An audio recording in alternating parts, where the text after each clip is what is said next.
B के साथ cross product लें, या पहले उन दोनों का क्रॉस प्रोडक्ट ले लें और फिर के से मल्टीप्लाई करें। और फिफ्थ वही प्रॉपर्टी है कि सेल्फ प्रोडक्ट किसकी इक्वल होगा, जीरो के, क्योंकि उनके दरमियान में एंगल क्या बनता है, 0 डिग्री का। ठीक है, नेक्स्ट आपके पास यहाँ पर एनालिटिक एक्सप्रेशन है यू क्रॉस वी के लिए, मतलब डिटर्मिनेंट फार्मूला यहाँ पर हम लोग डिराइव करेंगे। डिटर्मिनेंट ओपन करना आएगा, ठीक है, और यहाँ पर एनालिटिकल एक्सप्रेशन भी हम लोग इसको लिखेंगे। ठीक है, पहले एनालिटिकल एक्सप्रेशन के दो वेक्टर्स लें तो उनका क्रॉस प्रोडक्ट बाय डेफिनेशन कैसे आएगा, और फिर हम डिटर्मिनेंट की तरफ चलेंगे। ठीक है, तो ये जो सारे टॉपिक्स हैं ये आप लोगों ने लिखने हैं। अब इसकी जो डेरिवेशन है वो मैं आपको यहाँ पर करवाऊँगी। ठीक है, हमने यहाँ पर क्या करना है, एनालिटिकल एक्सप्रेशन में दो वेक्टर्स ले लेंगे, एक ले लेंगे u और दूसरा ले लेंगे v। तो let u vector is equals to, एक हम ले लेते हैं a1i plus b1j plus c1k unit vector, और v वेक्टर मैं ले लेती हूँ a2i plus b2j plus c2k unit vector. अब मैंने इनका क्रॉस प्रोडक्ट लेना है, तो u क्रॉस v, पहले u की value a1i plus b1j plus c1k, cross product ले लेंगे a2i plus b2j plus c2k unit vector. अब a1 का सबके साथ क्रॉस प्रोडक्ट, फिर b1 का, फिर c1 का, तो बनेगा a1 वेक्टर का वेक्टर के साथ तो component multiply a1 a2 i cross i, फिर a1 b2, ये आ जाएगा आपके पास i क्रॉस j, फिर a1 c2 i cross k, पहले को मल्टीप्लाई कर दिया प्लस, अब इसको मल्टीप्लाई करेंगे b1 a2 j cross i, cross product हमेशा वेक्टर्स का आएगा, फिर b1 b2 j cross j plus b1 c2 j cross k, यहाँ पर इन्हें मैं मल्टीप्लाई करती जा रही हूँ, फिर प्लस, फिर c1 k यूनिट वेक्टर का लेंगे तो c1 a2 k cross i unit vector plus c1 b2 k unit vector cross j unit vector plus c1 c2 into k unit vector cross k unit vector. तो ये आपके पास आ जाएगा।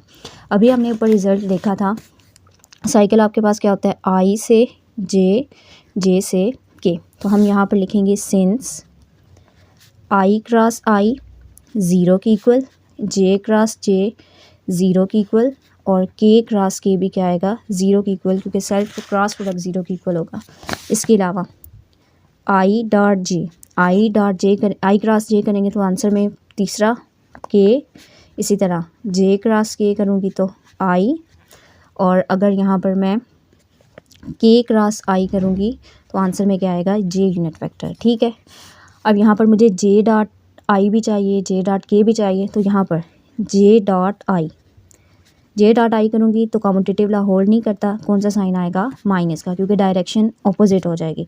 इसी तरह k cross j का answer आएगा minus i, और i cross k का आंसर आएगा माइनस j। अब इसके अंदर वैल्यूज़ को पुट कर लेंगे, a1 a2 इसका answer 0 plus a1 b2 i cross j का आंसर k यूनिट वेक्टर की equal, plus a1 c2 i cross k का आंसर i क्रॉस k का आंसर है minus j unit vector, plus b1 a2 j cross i का answer b1 a2 j cross i का answer j cross i equal है minus k के, फिर b1 b2 के साथ j क्रॉस j है तो उसका आंसर 0, फिर b1 c2 j cross k का आंसर i यूनिट वेक्टर की इक्वल, फिर plus c1 a2 k cross i किसकी इक्वल होगा, j के, फिर plus c1 b2 k cross j का answer minus i, plus c1 c2 का आंसर k क्रॉस k की जगह क्या आ जाएगा, 0।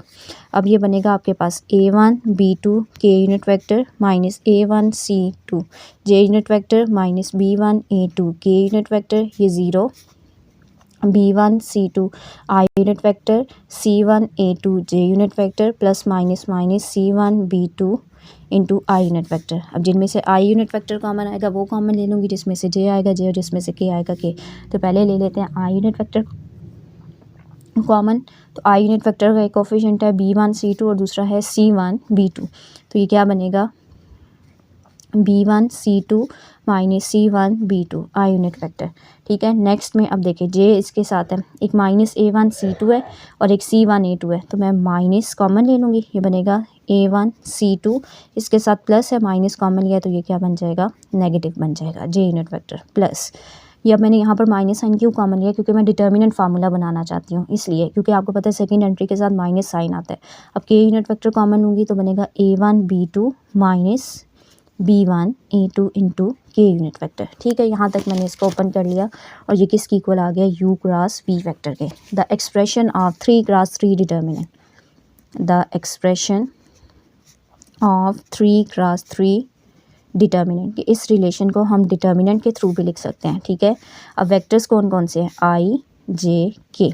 वहाँ पर आप देखते हैं ना, जिससे ओपन करते हैं तो वो एज इट इज़ आता है, और यहाँ पर A1 B1 C1 A2 B2 C2। अब देखें, I से ओपन करूँगी तो I ऐसे ही, first row first column cancel, B1 C2 minus C1 B2, फिर माइनस J सेकेंड कॉलम और फर्स्ट रो कैंसिल हो जाएगी, आ जाएगा आपके पास A1 C2 minus A2 C1, फिर के यूनिट वेक्टर आएगा, first row third column cancel, A1 B2 minus B1 A2। तो ये दोनों आपस में इक्विवेलेंट है। मतलब अगर आपने U vector cross V vector लेना है तो आपने पहले I J के, फिर जो U वेक्टर है उसके कंपोनेंट, और फिर V वेक्टर है तो उसके कंपोनेंट लेने हैं। ठीक है, और ये इसके इक्वल आएगा। ठीक है, अगर मैं इसको ओपन करूँ ना I यूनिट वेक्टर से, तो first row first column cancel, बनेगा B1 C2 minus C1 B2 I unit vector, फिर माइनस J यूनिट वेक्टर आएगा, ये बनेगा A1 C2 minus C1 A2 into J unit vector, फिर K के लिए करेंगे तो A1 B2 minus B1 A2 into K unit vector. तो ये दोनों आपके पास क्या हैं, इक्वल हैं। ठीक है, अब हम क्या करेंगे, इसको 1 का नाम दे दें, इसको 2 का नाम दे दें। ठीक है, तो ये U क्रॉस V। अब दोनों की राइट साइड बराबर है तो लेफ़्ट साइड भी क्या होगी, बराबर होगी। मतलब कि ये वाला जो रिज़ल्ट था ये इसके बराबर था और ये इसके बराबर था, इसका मतलब है U क्रॉस V इसके इक्वल आ जाएगा। ठीक है, तो हम यहाँ पर लिख देंगे this implies that U cross V vector equal है, क्योंकि दोनों की राइट साइड सेम थी ना, राइट साइड, इसके भी यही आंसर आ रहा है, इसका भी यही आ रहा है, तो U क्रॉस V इक्वल आ जाएगा I unit vector J unit vector K unit vector A1 B1 C1 A2 B2 C2।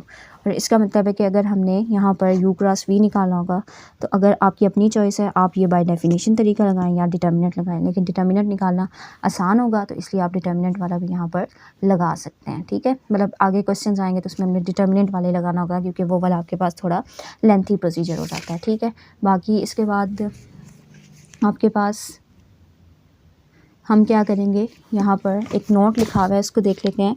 The expression on right hand side of equation 2 is not an actual determinant since it's entries are not all scalars, it is simply a way of remembering the complicated expression on the right side of the equation 1।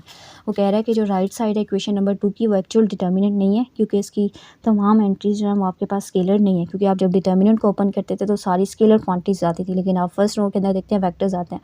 तो कहता है कि complicated expression को remember करने के लिए हम यहाँ पर ये टर्म लेंगे। ठीक है, नेक्स्ट आपके पास फिर हम चले अगले लेक्चर में करेंगे। बाकी आप लोगों ने सारी चीज़ें नोट डाउन कर लेनी है।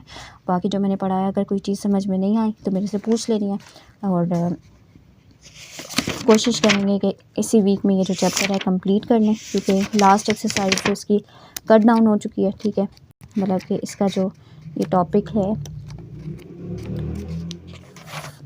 14.3 के बाद जो एक टॉपिक है ये स्केलर ट्रिपल प्रोडक्ट, इससे आगे सारा जो टॉपिक है जो वो है वो सारी कट हो चुकी है। बस यही एक्सरसाइज है, तो उम्मीद है इसी वीक में इसको कंप्लीट कर लेंगे। ठीक है, बाकी अपना ख्याल रखिएगा। अब छुट्टियां ख़त्म होने वाली हैं तो पढ़ाई पर ज़रा ध्यान दे दें। ठीक है, फिर कल के लेक्चर में बात होती है। अल्लाह हाफिज़।